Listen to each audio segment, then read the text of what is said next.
Joyce, how are you? I'm doing fantastic. I am so excited for this conversation. So am I. Thank you so much for having me. I'm excited to be here, be a part of the podcast. Oh, thank you. I'm honored to have you. I know everyone in ToBeRe is going to be excited to hear what you have to share.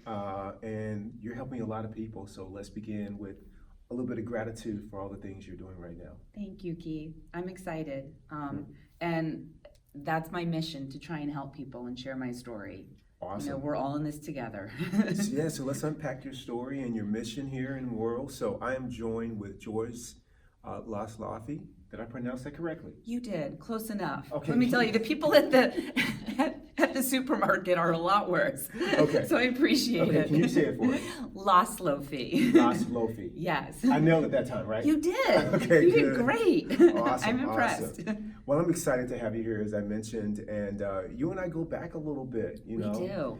I don't know when I first saw you. I think you reminded me that it was at a like a little school fair in the neighborhood, and I just recall, like, man, she is so kind. Your energy was amazing, and every time I've seen you over the years since then, your energy has been just full of loving kindness. So thank you for that. Thank you for saying that. The feeling is mutual. I feel the same way. You radiate that same energy. Thank so you. like attracts like, right? Yes, yes, yes.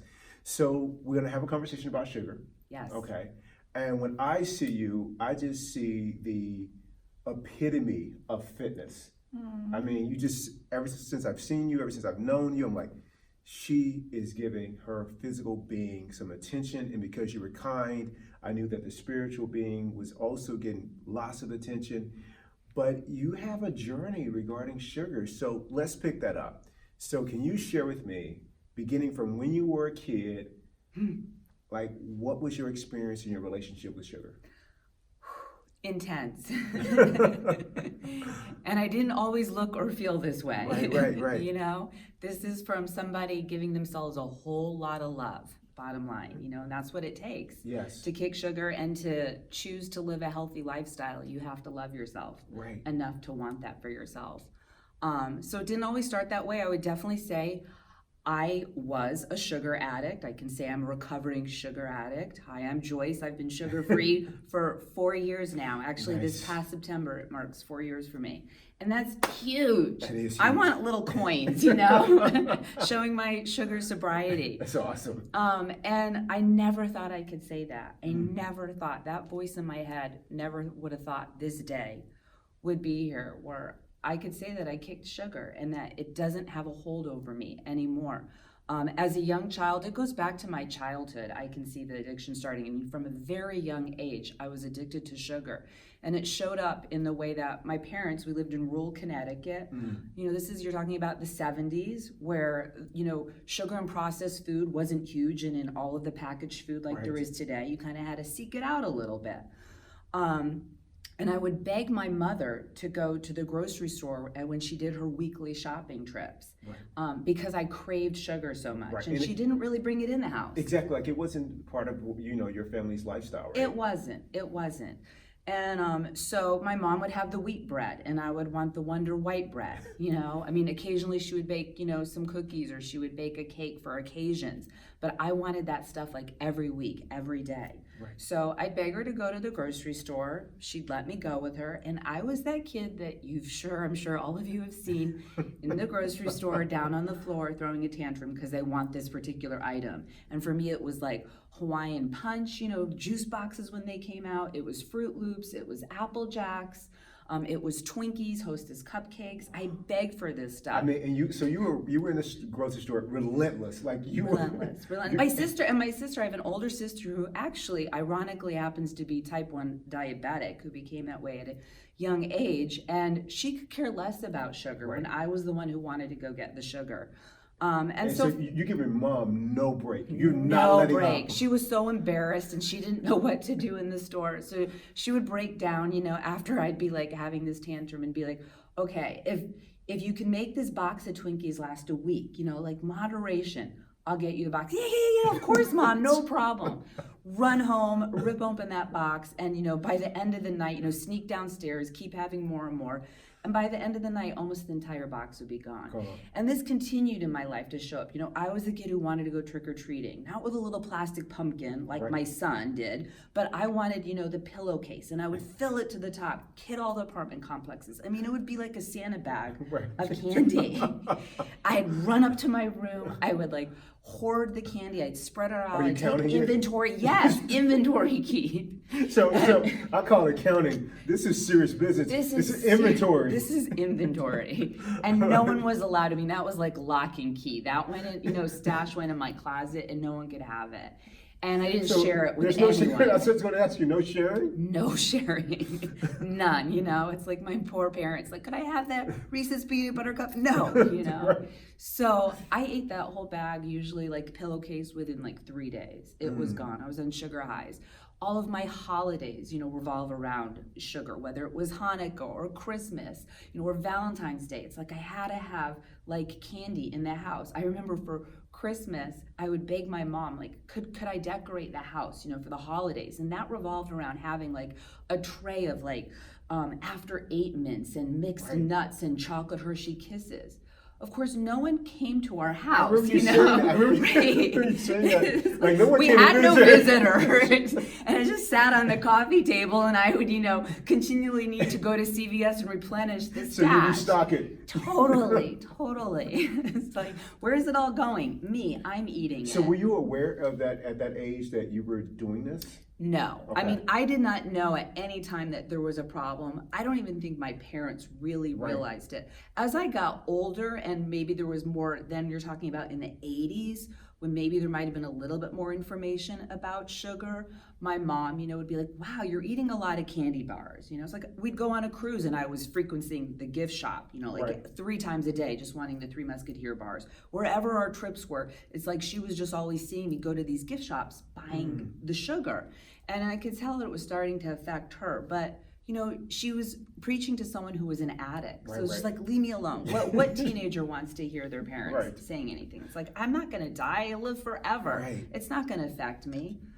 But it did. And when I really started seeing the difference, wow, was, when I had our son, who's now 14 years old, Owen, when he was about 5 years old, it's I would take him trick-or-treating all the way up to 5, and he'd have the little plastic pumpkin. Right. And he would care less about Halloween. Yes. It was always me, let's get the costume, let's go out trick-or-treating. This is the fun, festive night. It's surrounding about candy. How can you deprive your child of it? How can you deprive yourself of it?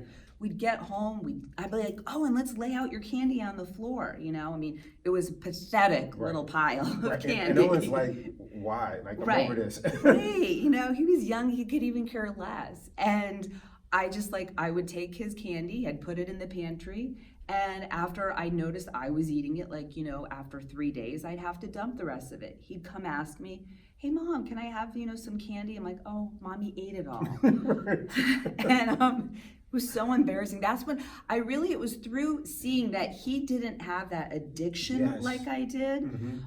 There was nothing chemically that was, and because I wasn't feeding it to him nonstop, He never developed it. He never developed it. And so that's when I started seeing, wow, something's off. I mean, not to mention really seeing prior to that, my whole emotional, side. Can I say something regarding Owen? It could be a situation too, to where, like you said, he never wanted it, he never developed it. Yes. And even though you might have been trying to push it on him, he was like, okay, I'll have a couple pieces, now I'm done with it. And I think some parents, because they're either nostalgic about their experience with sugar and Halloween, they try to create it for their children. Yes.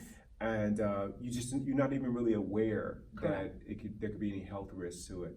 So tell me about how it showed up for you mentally and emotionally. Yeah, so it really, it was around the emotional side my entire life, even as a child, because those tantrums on the floor are related to sugar, Okay, so from an emotional standpoint, I'm sorry to cut you off. Yeah. Did it become something to where you started to relate to holidays and events regarding if sugar was involved? Yes. So Christmas was over, you start thinking about, oh man, Valentine's Day is coming up, and that's the next big sugar thing. And then there is, people celebrate Easter, so that's coming up. And it just became this the next thing, like and so it started pulling you. Totally. My life revolved around holidays. It revolved, if it wasn't even just sugar directly, because remember, as you know, Yes. sugar is in all foods, right? Yes. So it could just be like, oh, I want pancakes for breakfast, Right, you right. know? Wasn't thinking I was eating a cupcake, you know, Right. or cake or cookies. Or donuts. Right. Yeah. You know, it's like I was always obsessed with food. Right. You know, food that white processed, you Yes. know, that turns into sugar in our Exactly. bodies, you know, those simple carbohydrates. So it showed up for me those ways. It constantly, like as a child, the mental aspect is that hyperactivity. That is how the sugar played Right. out in my life. You know, I always had was very volatile and, you know, like quick and screaming and shouting and throwing a tantrum a lot. People telling me to calm down, Joyce, This is relax. this is surprising to me because I don't, you know, because I haven't seen that side of you. But It was. There's a few people back there that will that would say, "Hey, I Yeah, know that Joyce." that was her, totally. And when I wrote the course, I even reached out to my old high school friends. So now we're moving up to high school era, and they were like, "Oh yeah, Joyce, you were always obsessed with sugar. You know, you had to get sugar. It's like we're going out for, you know, a drive somewhere. It's like, can I stop at, you know, the Circle K, the 7-Eleven, and pick something up?" It's like I had to have it, you know. Everybody was aware Right. of this with you, right? Right, Like yeah. you just on this train. You don't even know It you was on it. boys and sugar as a teenager. Those two addictions, and so it showed up. And stomach issues was another thing that my friends, you know, reminded me that I had as a child. Like your stomach was always hurting. Always hurting, yeah, you know. And so like I knew nothing, and the sugar didn't help that, you know. No. It made it worse. So I was unaware of, you know, two main things. What I also realized is, two were related: the sugar, the emotional aspect, and then the stomach issues Yes. as a child. What happened is though, like because I had those stomach issues that might not have been completely related to sugar, Right. okay, but other diet issues like gluten and other food intolerances, it brought on, you know, the state of stress Yes. for me emotionally because I didn't feel well and I wanted comfort. Right. And my mom, here she is healthy. It's like, Mom, I don't feel good. Could you get me a pack of M&Ms? Right. You know, so she would, you know, she'd Yeah. feel bad for me. So on top of giving me Pepto-Bismol drink and Tums to chew down, you know, or a little hot water bottle for my tummy, it's like they gave me, you know, sugar that only aggravated the Yes. situation more, but I wanted it because I wanted to be soothed. And Yes. so many of us turn to food for Absolutely. our physical comfort Right. also, which Yes. was a big trigger for why I turned to the sugar and it throughout my whole life was Yes. for physical discomfort. Right. Because I made that connection that sugar did that. When did you make that connection? That was probably not until around 2005 when I really started seeing, I read like my first book that opened up for me the idea that sugar was a real addiction to even begin with, and that there was something chemically going on with my body. Right. Of course, I read this and it gave me a little solace, and it's like, okay, it's not me. Right. There's something real here scientifically, but it wasn't enough, and I wasn't ready, Right, you know, yeah. to make those changes. Exactly. Yeah. You know, going back to when you were a kid and you were talking about sugar and how it affected you emotionally, I remember as a kid, and that's when I got an adult and I was around friends who had children, that they would say, hey, no sugar for them while they're with you because, well, they didn't have to worry about that with me because that wasn't happening. But they say no sugar for them while they're with you because when we get them back, they're going to be a terror. Right. And so after you got that sugar high, did you change? And then when you were coming down emotionally, was there a difference too? Oh, definitely. Like when I wasn't on the sugar, yeah. I mean, I was just so much calmer. It's funny that you say that about your, you know, experience or like parents saying that to their kids, Right. because you know, like because Owen never wanted sugar, also. I didn't give it to him in mass amounts. You know, it's like I saw my own addiction and Yes. problem. I didn't want to create that for him as well. And he just never wanted it, even if I tried to push it on him. Right. As horrible as that sounds, being a Right. mother trying to push that on him, it's like I did at times. You know, Yes. it's like I'd stuff his Christmas stocking with candy, and he'd be the most unhappy kid to get Right. candy in his stocking. Right. Like, it just made no sense to me. Right. You know, I was vicariously trying to live through him. You Mm-hmm. know, it's like, well, if I can't really eat it, you know, let me give it to him. Right. Which sounds, it's so horrible. Somebody's gotta enjoy I mean, it. that's an addict, you know, Yes. speaking, just that, the sickness of even that, you know, to think that happened. Right. But I remember when he was younger, his aunt took him out, who, you know, was like pushing sugar and candy on him. And he was around 3 years old at the time. And she gave him cotton candy, which I'd never given him. Right. And they went to the movies, and then she bought him more, you know, junk food and Yes. candy. He came home that night and he threw up, like No. all over his bed, like he didn't make it to the bathroom. And he felt horrible. I mean, he Right. got sick off of sugar because Yes. it was just so much toxicity inside of his Mm-hmm. body, you know. And he was like, I'll never have cotton candy again. Yeah, he's like, you that's know? it for me. He's done, yeah. Wow. So, you know, fast forwarding a little bit, did you mentioned in your course that you experienced depression as well as anxiety. How did that show up for you? What were some of the dark places that took you, and how did it impact your relationships? Yeah. Well, I've been happily married for 20 years. Yes. To a great guy who Luke. put up for those dark. Yes. Yep. Shout out to Luke. To someone who has been in those dark places. And how those dark places would really show up for me was that voice in our head Mm-hmm. that we all hear, that we all have, that sometimes are just so ashamed and embarrassed to even admit, like the things that we say to ourselves, Yes. you know, in our deepest, darkest hours. And I mean, I would say these words out loud as well as constantly replaying, you know, Right, in your that head. script in my head. And it would be even emphasizing even more, looking in the mirror, you So, know. like, what's an example of something Yeah, you say? it's so embarrassing to say, but it was stuff like, you know, like, gosh, well, it started with, okay, I'm gonna eat good today. The voices really started when I started learning, when I was turning 40, about health and nutrition. Yes. So then it was like, you know what, I know better. Right, I right. know now the difference. I've educated myself Yes, and yes. have become aware that this is a real addiction and what foods I shouldn't and shouldn't be eating. Right. Right? But I still had the addiction to deal with. Just because you know, then how do you deal with it? Exactly. So that's when like it really got dark for me because I had awareness onto Right, my right, darkness. right. Exactly. Right? Like, yeah, but before, like, I You didn't could just be know. miserable, but Yeah. you know, you don't know that you're You're not miserable res- down in the It's like, gutters. you're not responsible. Right. Now you're exactly. responsible. Now you're responsible. So if you don't address that and take care of it and overcome that addiction, you beat yourself up even more Right. in that way. So because now you know why. So that voice would show up in the morning after. I'd be like, okay, I'm gonna eat really good today, and I'd eat really good, and I'd eat healthy, and I'd have my vegetables, I'd have my protein. Didn't have any sugar, and then come 3 o'clock was like always that time at 3 o'clock where I just was stressed out. I was beat up at the end of the day. I was tired. You know, I'm raising a young child. It's like I'm doing all my house stuff. I'm trying to work. Right. Where I was just tired of taking care of everybody, me. And I was like, you know what? I deserve this. It's like I just need a little something to get me through. Just a little. Right. I have a couple more hours till the end of the day. I gotta do something. And the cravings would start. Right. And I couldn't stop those crazy cravings. And so I would turn to sugar. And of course, you know, you say, oh, I'll just have one cookie. And it's never just one Right. cookie. It was more and more and more. And by, you know, so I would just go off the rails. And it's like I could consume, you know, like 2 days worth of calories, you know, in the end of the last 2 hours of the day, Right. you know, just binge. And then I would beat myself up in the morning. You know, that's when that voice would start. That's when the real darkness was, where I would say to myself, I'm gonna tell you now. Yeah, yes. I would say stuff like, you know, I can't believe you just did that, you stupid F, you know, like you're nothing, like you just don't even have the discipline to do this for yourself.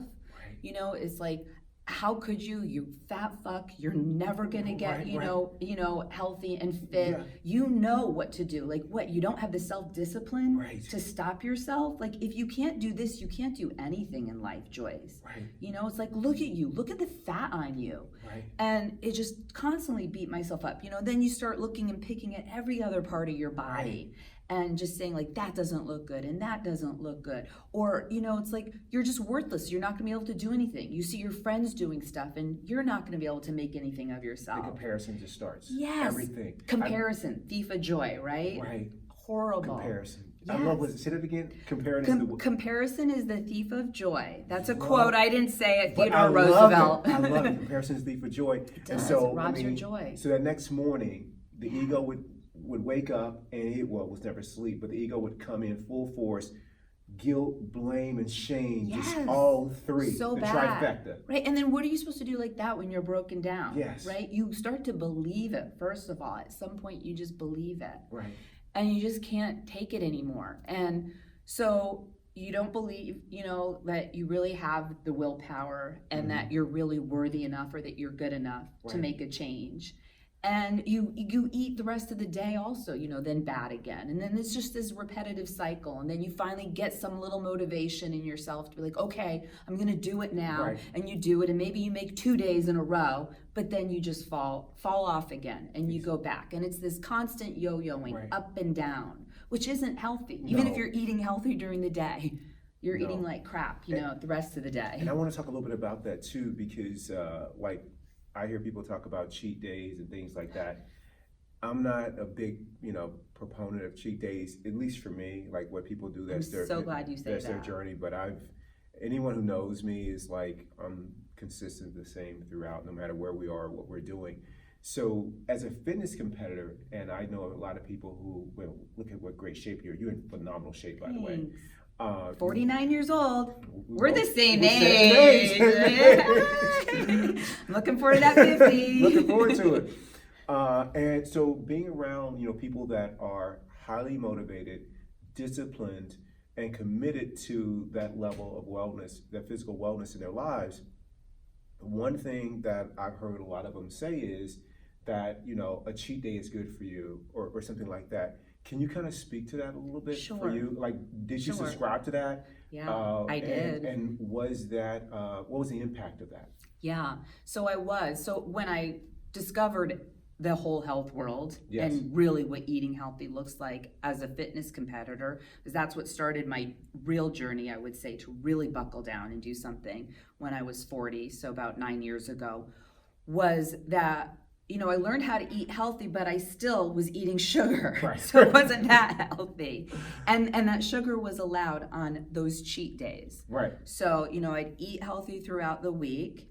And then come, Saturday, I'd be waiting and jonesing all week long. Like, I'm doing this for that. Right. Yeah. That's the goal in mind. Right. Which right there's the broken mindset. Exactly. Right? Because that shouldn't be the goal in mind. No. Your optimal health Correct. is more than enough. Correct, right? So there's just that instant gratification showing up. Waiting for you. Right. Instead of like it should be the long term. Yes. Which is right, going to 50, going to 60, going to 70. Yes. And you and I are still doing push-ups and feeling great and healthy. Killing it. Right? Killing it. Like those YouTubers who see these videos. Like, I want that to be me. No doubt. Without a doubt.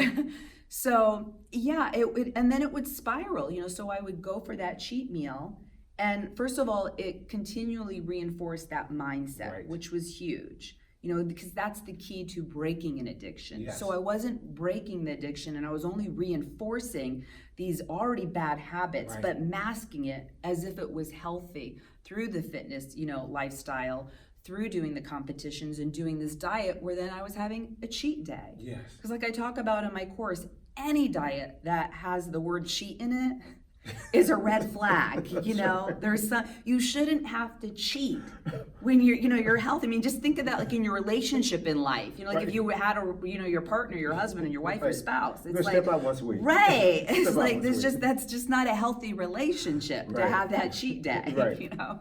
Maybe for some, but not for me. Right. And so that was key. So there is no, in my course, it's not about a diet. It's Right. not meal plans. It's instinctual eating. It's Yes. teaching people to get in touch with that. It's dealing with the actual addiction. Yes. That I'm teaching people to get over that mindset. Love it. Not just the physical, because that's very real in Right. addiction, this Absolutely. addiction or any addiction. No doubt. But that's a small percentage. And so many people don't even realize that's the easy one. That's the one they get scared and hung up on is Right. that physical. But that can be overcome. And they do it. They do it when like they're doing it for a holiday.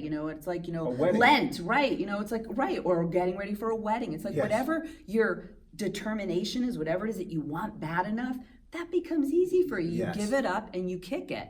So it's like you can physically actually kick Yes. this addiction, like so many. So where the hard part is and where people fall off is that mindset that we're doing it to get to that goal, to get to this short little quick fix, end point. And then, or that or they think that they want it for a long term, but they're not dealing with the underlying real issues of why they even went to the sugar.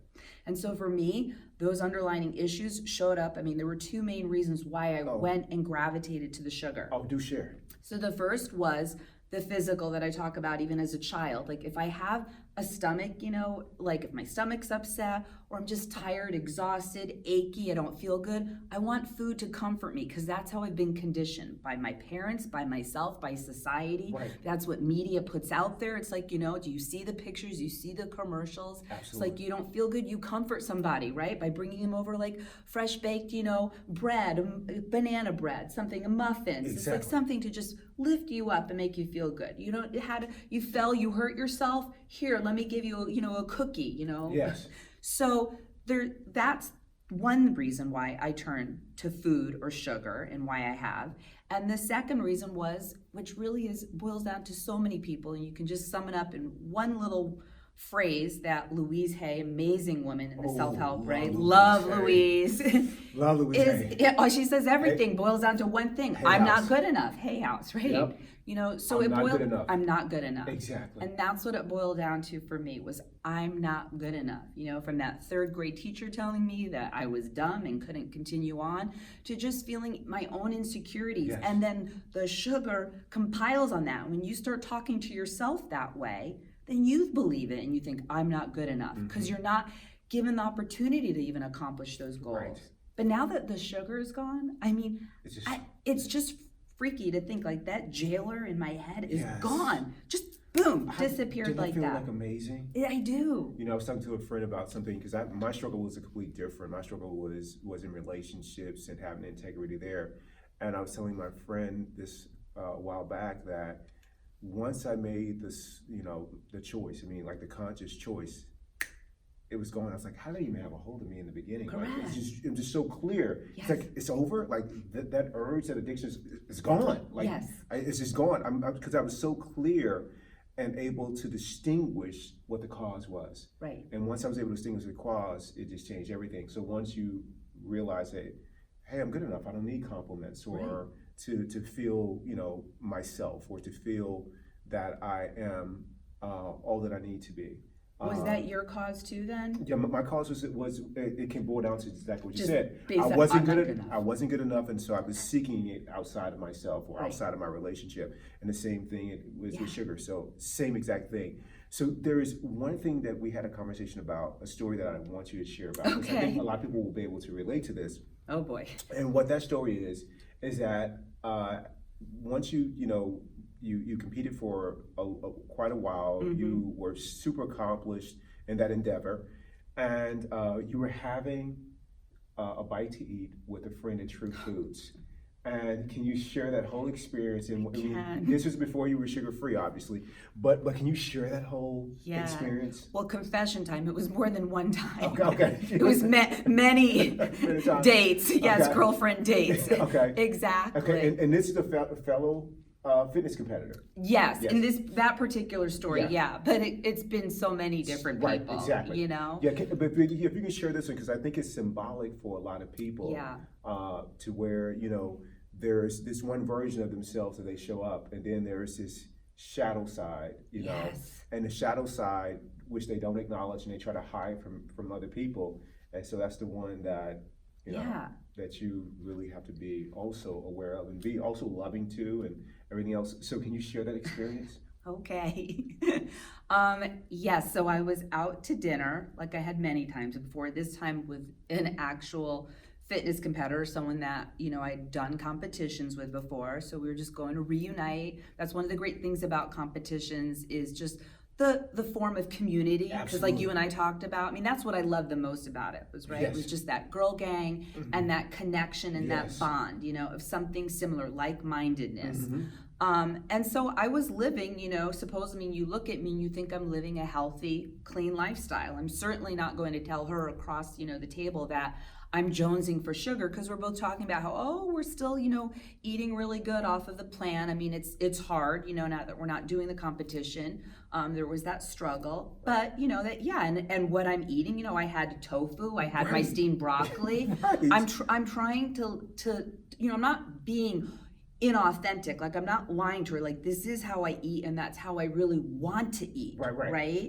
But I hadn't cut the sugar out yet, so it's still physically controlling me. Right. And I'm still craving and wanting it. And I was just listening to her, and it was like this. Right. She's just talking. She's talking, and I didn't hear her because all I'm seeing is like, where should I go after this? What should I get? It's what's I get to get? Right. And then I'd be like, stop, just be in the moment. You just had a great meal. You're full, you're fine. It's like you have to talk to yourself, and it's just so exhausting, to constantly be that way. And you're always going to lose when you have the conversation with the voice in it, right? And you're not aware of it. Yeah, you can't have that conversation, which is what I teach in the course too. That has to stop because you will lose every time with that voice. Yeah. Because it wears you down like you did your mom. It does, exactly. Yes. Exactly. It wears you down. It's like for every answer you have for it, it's got a better answer. Yes. Oh my God, totally. I mean, it is so wise and conniving. Oh, it's great. It's good. It wrote the playbook. Exactly. It knows it. So, we end our conversation and I leave, and it was great seeing her. Of course, there's also that comparison. It's like, which has helped beating myself down. It's like, wow, she's looking better than me. It's like after it's been weeks now, and I don't, like just that dreaded comparison of how I want to look better like her, she just looks good. Yeah.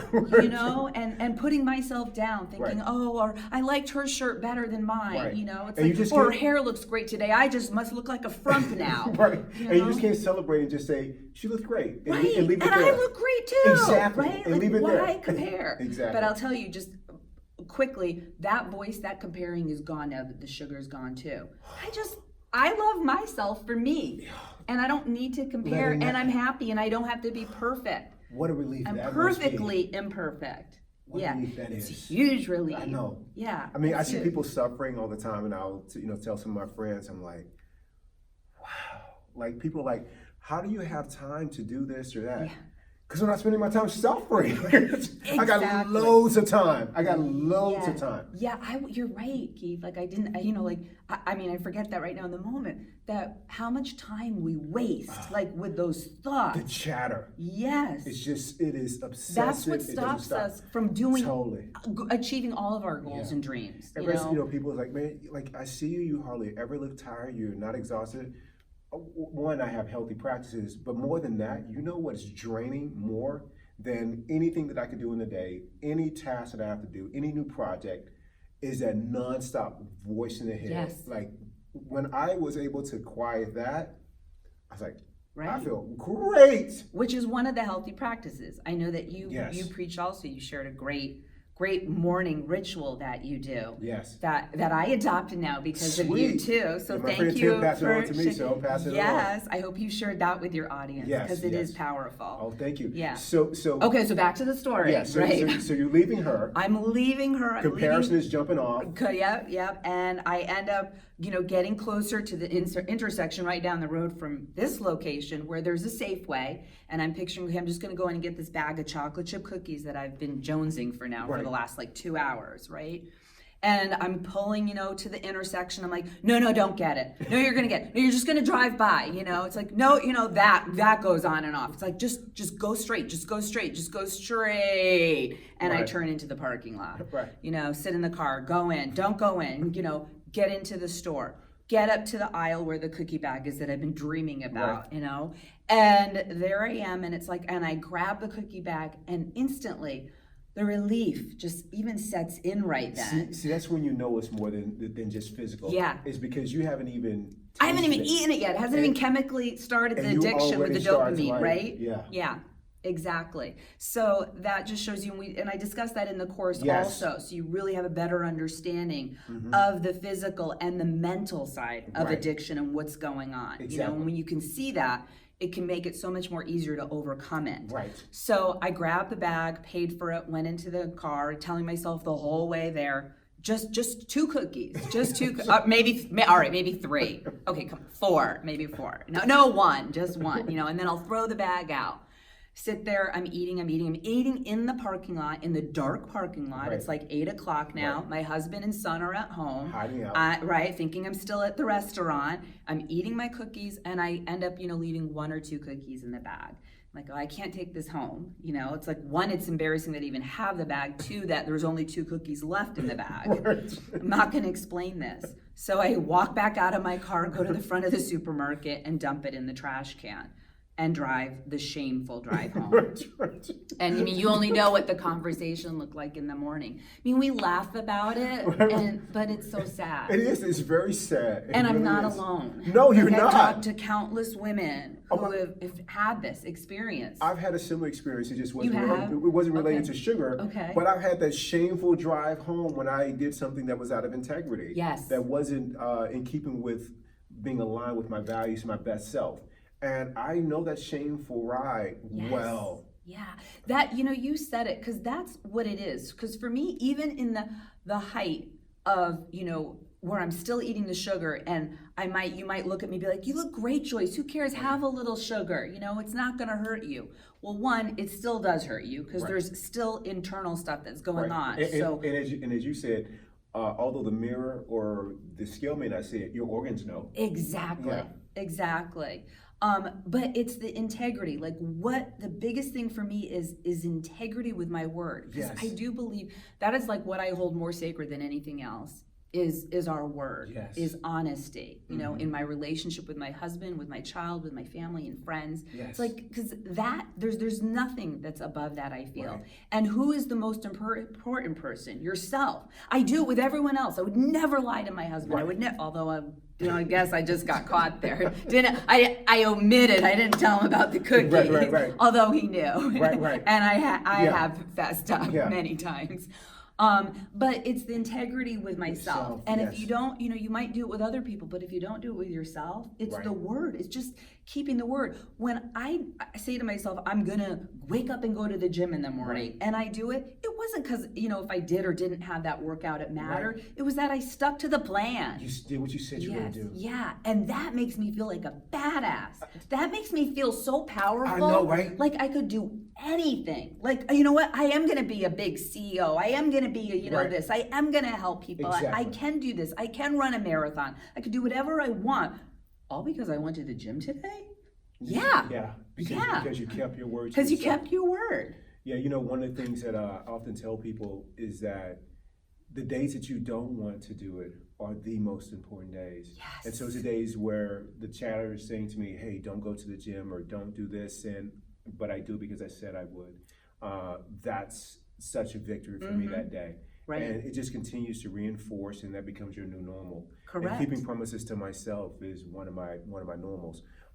Speaking of that, in developing that confidence that becomes like a snowball effect, when I became vegetarian back in 2004, I remember I was in a relationship at the time, and she was kind of upset about it, right? She was supportive in a lot of ways, but she's like, what does this mean for me? Right. Like I have to cook for you. I'm like, no, you don't.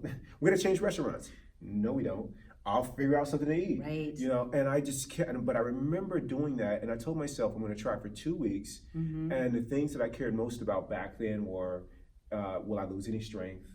Will my body not be as lean? Because I had believed So clearly that's not true. Thank you. I had believed in all the myths that people had told me and passed them on as truths. Wow. That if you become vegetarian, you're going to be like this little flower in the wind, and like a harsh wind is going to come and just blow you away. Because they stereotype people that were vegetarian to where it's like, oh man, they're not healthy. Like they look sickly. Right.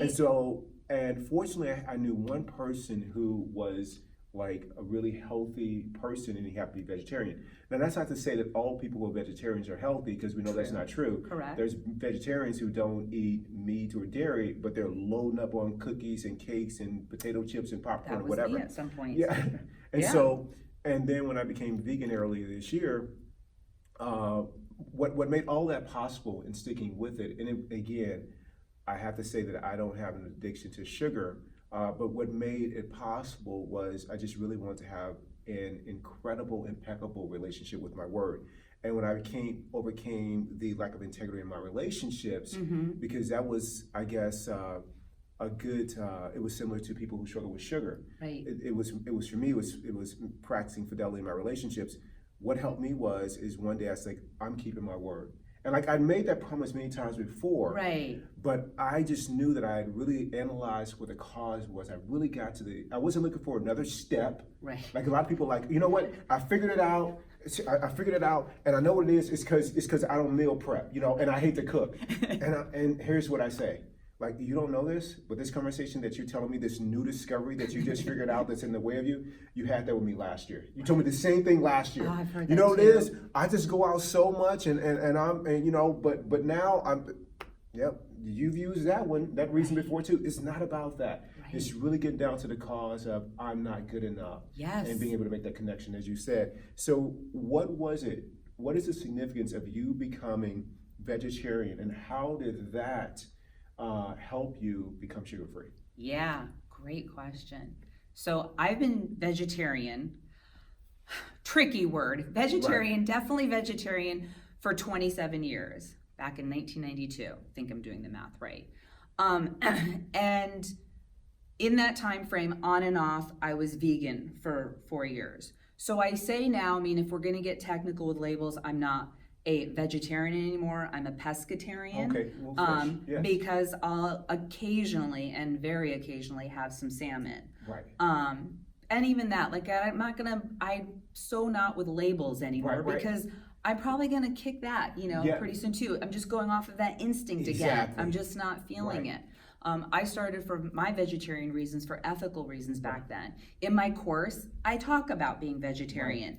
I'm not telling you have to become vegetarian to kick sugar, but what I am teaching in the course is, that it's about a plant-based diet, Right. and it should be predominantly plant-based, which any really diet you read nowadays is talking Absolutely. that. Even a paleo with all this meat, they're talking about eat your plants and veggies. Like that is what's important. Exactly. And the research from the medical community is bearing all that out. Yes, exactly. And we just don't eat enough Right. plants, right? And what we think is like a serving size is just ridiculous. It's gigantic. Right.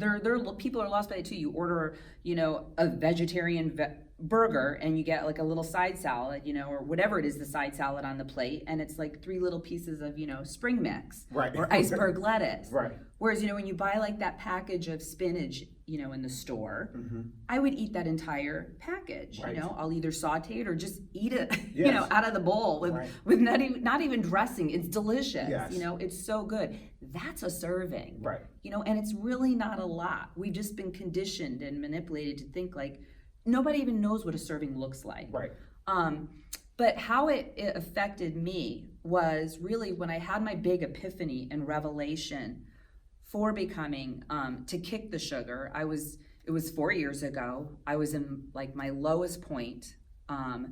The stress on the relationship, just, he was so tired, Luke. He's been, a saint with the ups and downs and the emotional side of the sugar and the manic, depressiveness, Yes. how it always showed up, the high anxiety and, just major depression, days where I just couldn't get out of bed because I was just so feeling helpless and hopeless to Right. life. Right. Feeling like, what's the purpose? Particularly when my life was great, Exactly. when I wasn't 300 pounds and, morbidly obese, when I did have a great family and support system, when I had a great son, Yes. when I had an amazing husband, I didn't have financial woes. So why I beat myself up more? Why am I, Why? I don't have Right. a right to feel this way. Right. I literally have thoughts like I just want to die. I would tell Luke all the time, like, I just feel like there's no point to life.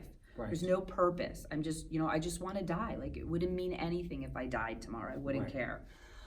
So it was one of those lows where I was journaling, and I'm an avid journaler. Yes. I have for years. I have like stacks and stacks of journals.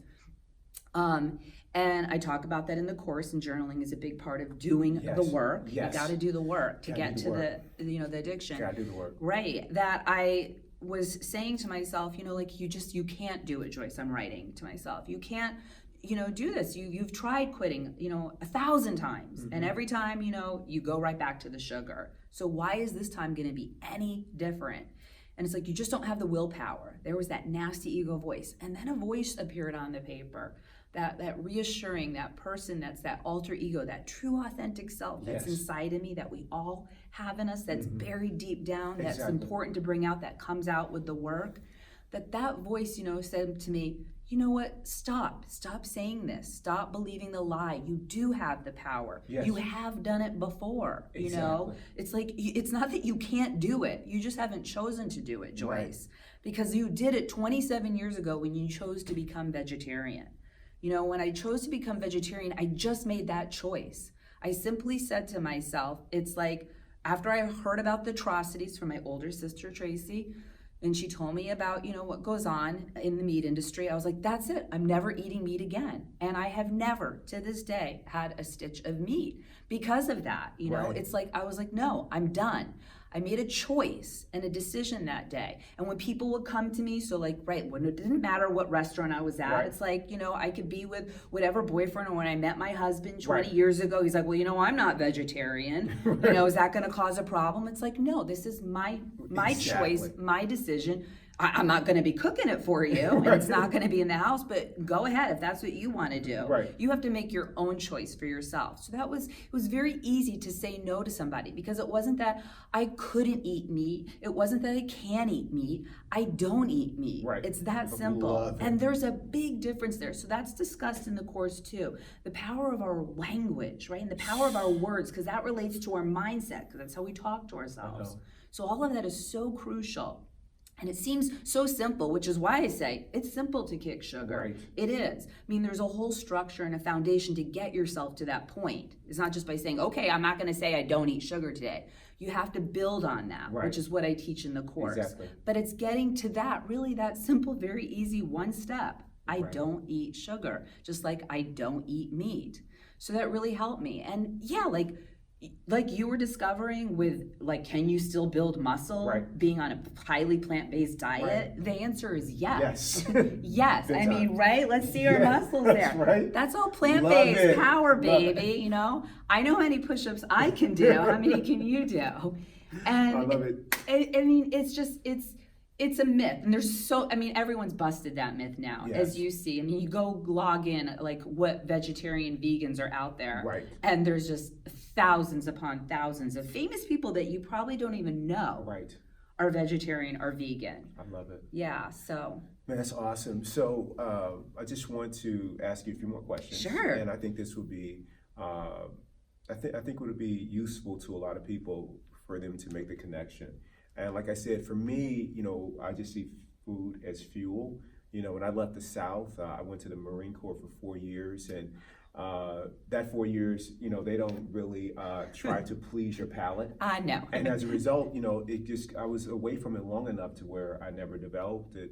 The sugar craving or the food addiction, it was like taken away from me.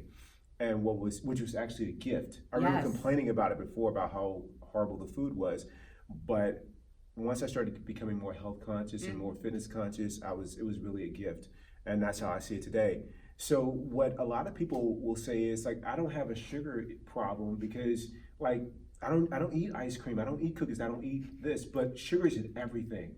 So can you speak a little bit about that, and can you give us an example of how much sugar is in things that we don't know? And you know what's interesting? The food industry has been made to start to list more information regarding the nutrition facts. Yes. But after a while, people become numb to that, Right.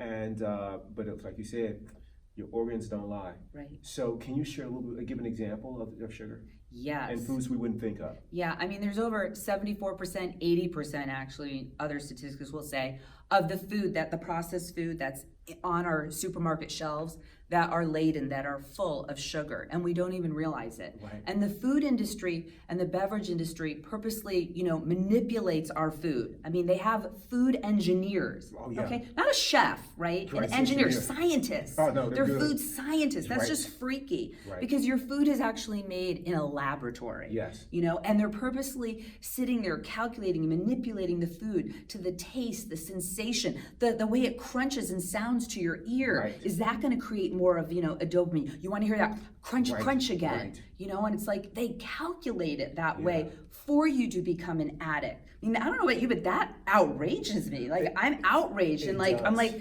screw you. I'm not buying your food just for that reason alone. Right. You know, I'm not going to be your puppet. I'm not going to follow that, and I'm not going to give you my money. These big corporations that are doing this, making us sick. Right. You know, and killing us.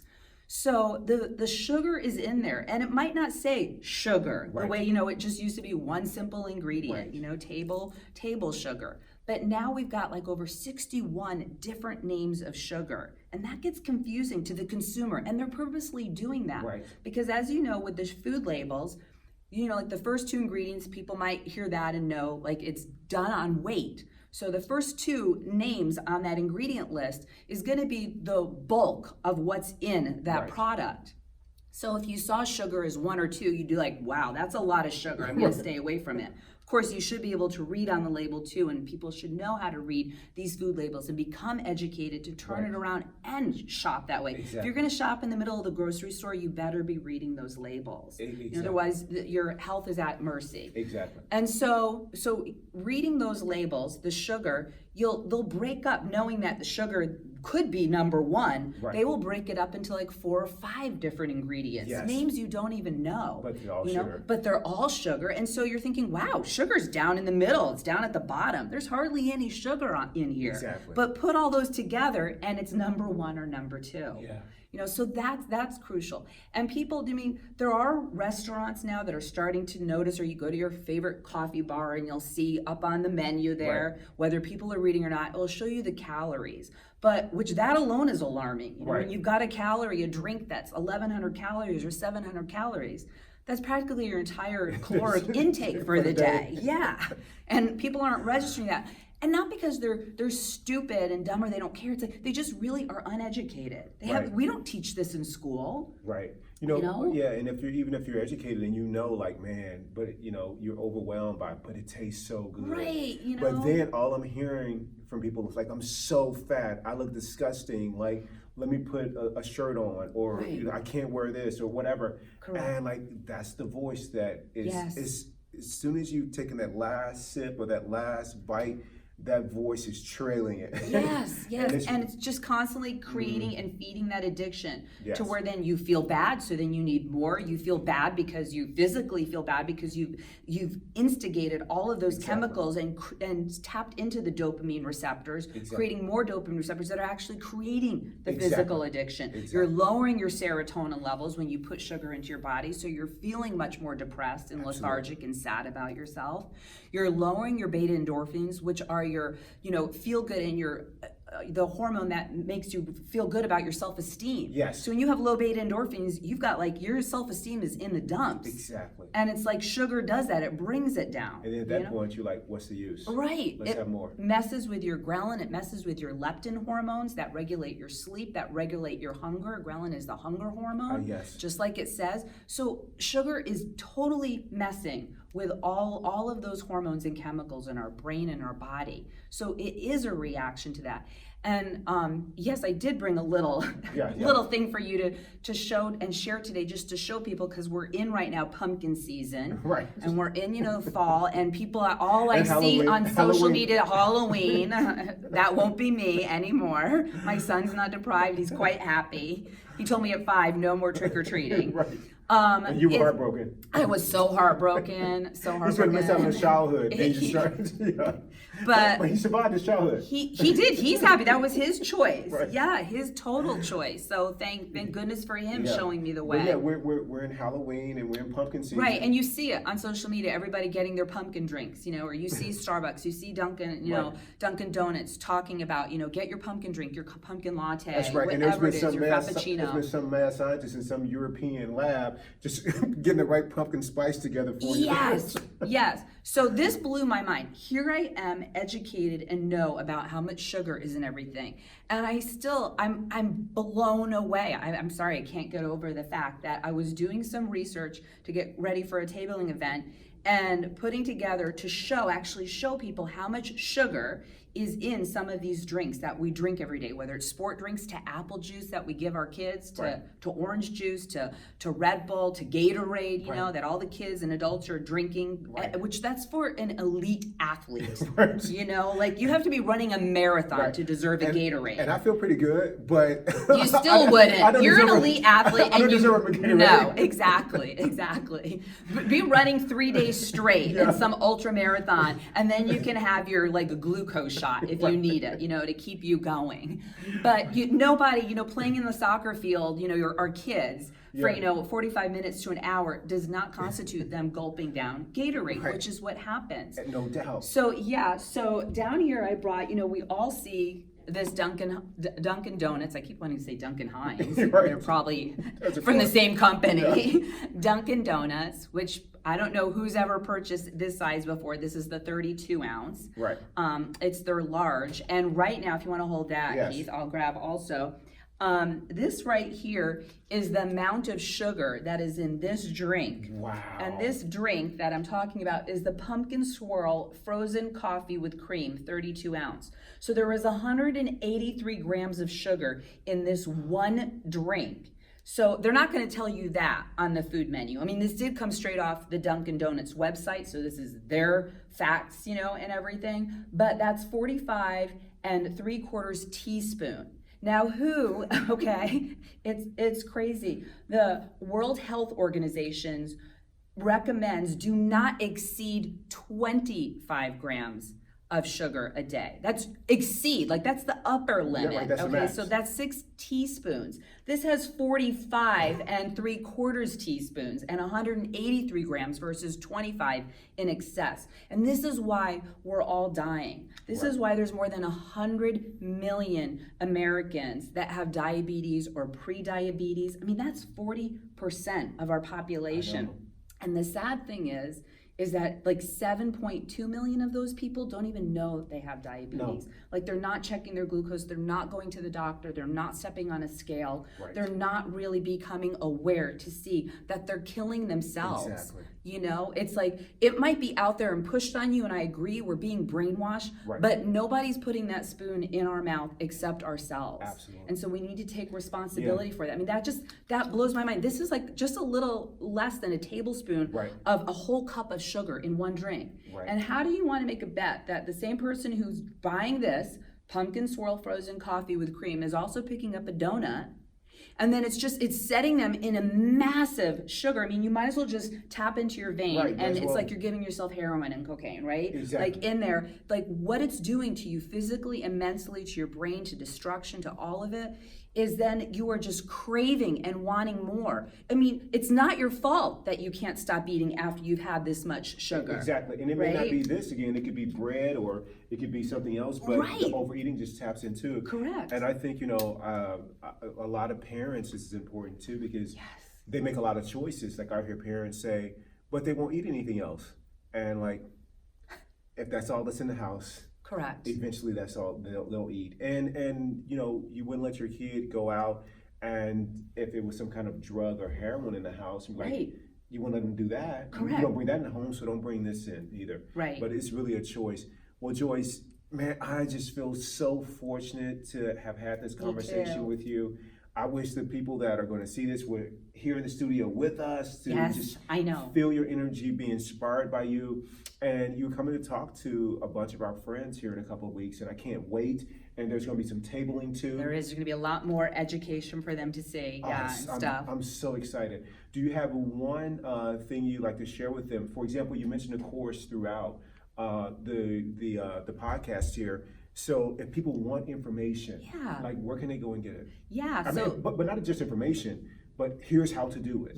Some help, right? If you're struggling, you know, with any of these issues, whether it's mental or physical health problems, complications, you're on a bunch of medications, there is help. I mean, that's the first thing that I think Keith and I both are trying to say, is that you're not alone. Right. We've all been there. I mean, that's crucial to know that. I mean, I have a community of women and men who just are just like you, so that you're not alone, and that there is help, and there is, you know, I mean, there's lots of different ways out there. My course is one of so many different books, amazing books. What I try to do is condense, all that scientific, jargon to make it relatable with my own story, and then share with you how I actually overcame it from a real live sugar addict, recovered sugar addict now, what steps I did to finally break and beat this addiction. So the course, you could go to ikicksugar.com, real simple, ikicksugar.com. Nice. And also I do have, because we're talking about food labels, because you had mentioned it's switching over and that there's new food labels. There is new food labeling that's taking place. Thank goodness. This is good news from the FDA. Finally, something good they're doing. Yes. And however, smaller companies, they're giving them leeway time to switch over their labeling. So they have from 2020 to 2021. So it could be a little confusing right now because you'll see it on some packaged products and not on others, or one day you'll pick up your favorite thing and it's switched on you.